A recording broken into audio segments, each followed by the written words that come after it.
Hotel রুমে হেলাল বিছানার উপর বসে মিনুর জন্য অপেক্ষা করছিল। মিনু হচ্ছে হেলালের বান্ধব। মিনু হেলাল সব সময় এই হোটেল রুমে দেখা করে। এমন সময় মিনু সেখানে চলে আসলো।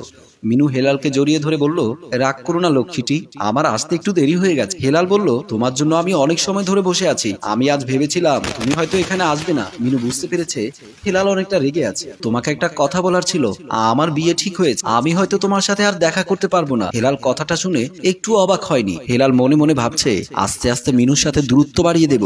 মিনু নিজে থেকে যখন হেলালকে বলে দিয়েছে, তাহলে আর হেলালের কিছু বলার রইল না। তখন হেলাল বলল, বিয়ে ঠিক হয়েছে তাতে কি হয়েছে, তুমি ইচ্ছে করলে তো আমার সাথে দেখা করতে পারবে। মিনু বলল, এটা তুমি ঠিক বলেছো, আমার যখন ইচ্ছে আমি তোমার সাথে দেখা করতে পারবো। মিনু বলল, এখন চলে যাচ্ছি, আবার অন্য কোনো সময় আসবো। এই বলে মিনু বিছানা থেকে উঠে দাঁড়ালো। মিনু বাসর ঘরে বসে যে তার স্বামী শামীমের অপেক্ষা করছে, কখন স্বামী আসবে। এমন সময় দেখতে পেল শামীম না এসে শামীমের ভাবি এসেছে। মিনু ভাবলো হয়তোবা ভাবি আমার কাছে এসেছে, একটু কথাবার্তা বলে তারপর বের হয়ে যাবে। কিন্তু মিনুর ভাবনাটা ভুল ছিল।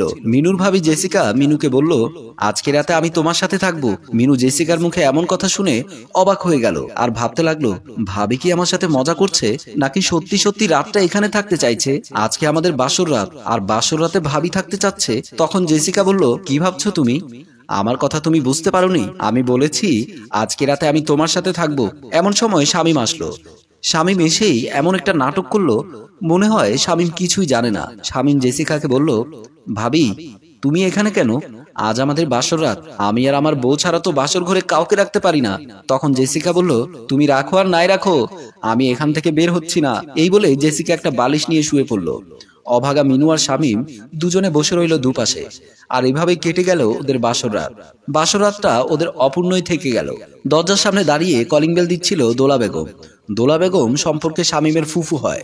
দোলা বেগমের কাজ হচ্ছে একজন আরেকজনের সাথে ঝগড়া বাজানো। এমন কোনো দিন নাই যে দোলা বেগম কারো সাথে কারো ঝগড়া বাজায়নি। আর যেদিন ঝগড়া বাজাতে না পারে ওই দিনটাই তার অপূর্ণ থেকে যায়।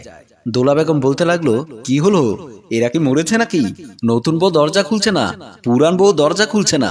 এমন সময় নতুন বউ দরজা খুলে দিল। নতুন বউকে দেখে দোলা বেগম ভাবতে লাগলো, বাবা কি সুন্দর চেহারা, মাসুম বাচ্চার মতো।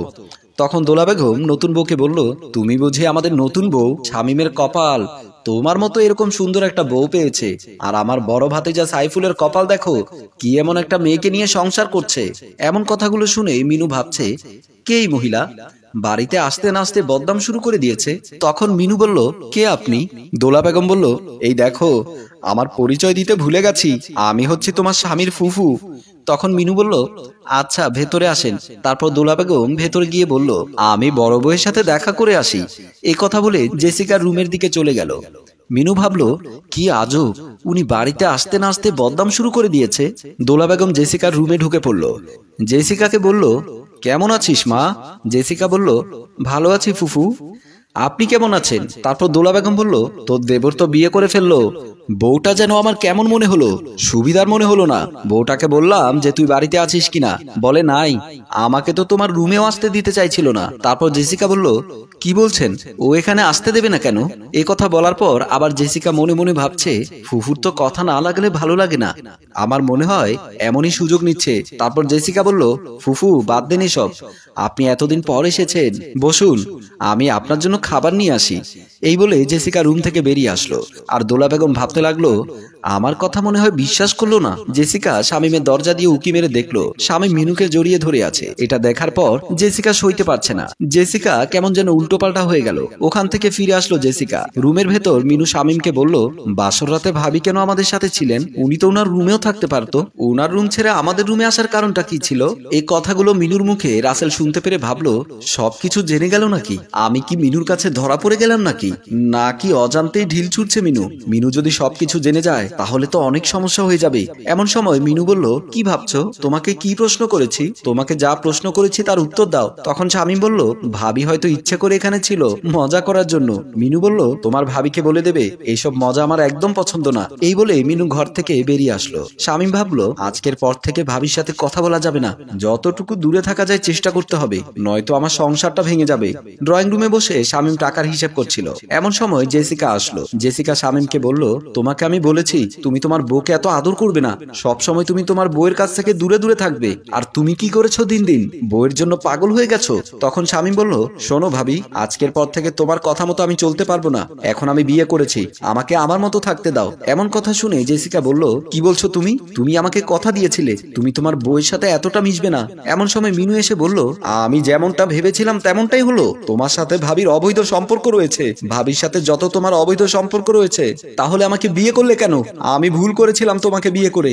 এমন সময় শামীম বলল, ভাবি তুমি এখান থেকে চলে যাও। তারপর জেসিকা কোনো কথা না বলে সেখান থেকে চলে গেল। শামীম মিনুকে বলল, আমি তোমার সম্পর্কে অনেক কিছুই জানি। মিনু বলল, কি জানো তুমি? শামীম বলল, শুনতে চাও?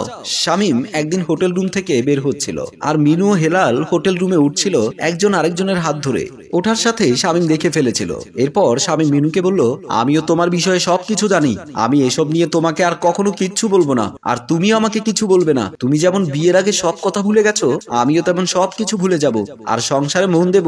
তখন মিনু বলল, আমিও এমন ভুল আর করব না। দুজন দুজনের ভুল বুঝতে পারলো আর কাছে গিয়ে জড়িয়ে ধরলো। সম্মানিত দর্শক, গল্পটি আপনাদের কাছে কেমন লেগেছে তা আমাদের কমেন্ট করে জানিয়ে দিন। লাইক, কমেন্ট, শেয়ার করে আমাদের পাশেই থাকুন। ধন্যবাদ।